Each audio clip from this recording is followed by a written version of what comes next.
A questão apresentada nos remete a mais uma fonte primária, pois ela utiliza parte da Constituição de 1824, que não só foi a primeira Constituição do Brasil, como a Constituição que pautou todo o período imperial brasileiro. Os trechos apresentados se referem mais especificamente a como o Estado brasileiro se portava com as temáticas religiosas, e algumas partes do texto devem ser destacadas na nossa leitura. A primeira parte fala que a religião católica apostólica romana continuará a ser a religião do Império. Então, a Constituição define claramente que existe uma religião oficial e essa religião é a religião católica. E isso é uma herança do período colonial brasileiro, já que a Igreja Católica naquele contexto, sob a batuta dos portugueses, ela era muito atuante. A Constituição parece ser permissiva em algumas outras partes, porque ele fala que todas as outras religiões serão permitidas, mas com seu culto doméstico. Então perceba que ela é liberal nesse sentido, mas nem tanto. Afinal de contas, membros de outras religiões, como por exemplo os judeus, ou mesmo religiões afro-brasileiras, teriam que restringir o seu culto a um ambiente não público, mas privado. Uma outra questão que ainda caminha para uma certa liberalidade está no final desse trecho apresentado, falando que ninguém pode ser perseguido por motivo de religião.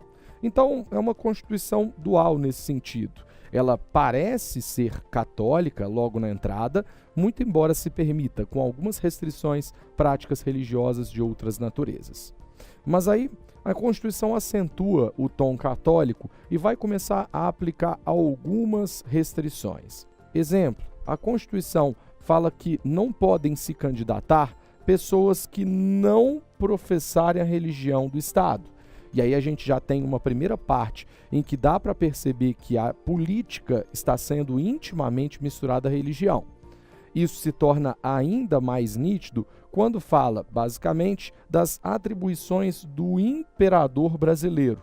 E entre elas, percebe-se que se conta a nomeação de bispos, ou mesmo conceder ou negar o beneplácito aos decretos dos concílios e letras apostólicas.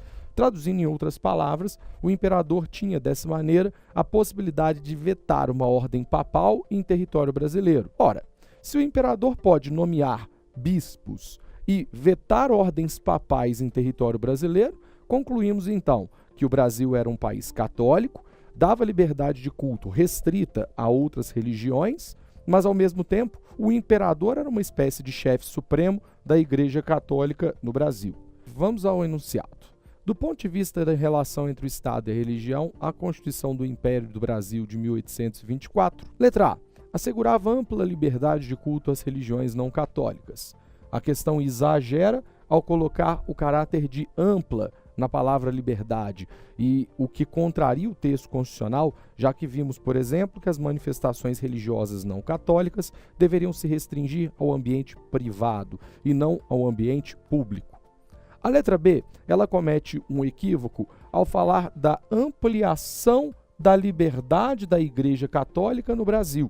Na verdade, essa ampliação ela não acontecia, já que o imperador, como vimos, tinha o poder, inclusive, de vetar ordens papais ao aplicá-las no Brasil. A letra C é inaceitável, já que ela aponta para um caráter laico do Estado imperial brasileiro, o que em momento algum aconteceu no texto constitucional. Já a letra D alega que a Constituição definia a cidadania ativa de forma desvinculada da prática religiosa. Alternativa de difícil interpretação, porque devemos considerar que cidadania ativa é basicamente o exercício do direito, entre eles do voto, na sua essência mais ampla e pura. No sentido político, como percebemos, excetuavam-se de possibilidade de candidatura cidadãos não religiosos da prática católica. Portanto, se eu tenho uma restrição dessa natureza, a Constituição ela não define a cidadania ativa de forma desvinculada da prática religiosa, mas mistura os dois de modo, inclusive, a vetar candidaturas de pessoas não católicas. A alternativa correta, portanto, é a letra E, que fala sobre a submissão da autoridade eclesiástica, ou seja, do clero brasileiro, ao poder político, já que, no frigir dos ovos, é o imperador que tem a possibilidade de nomear bispos e até mesmo vetar ordens papais em território brasileiro. A alternativa correta, portanto, é a letra E.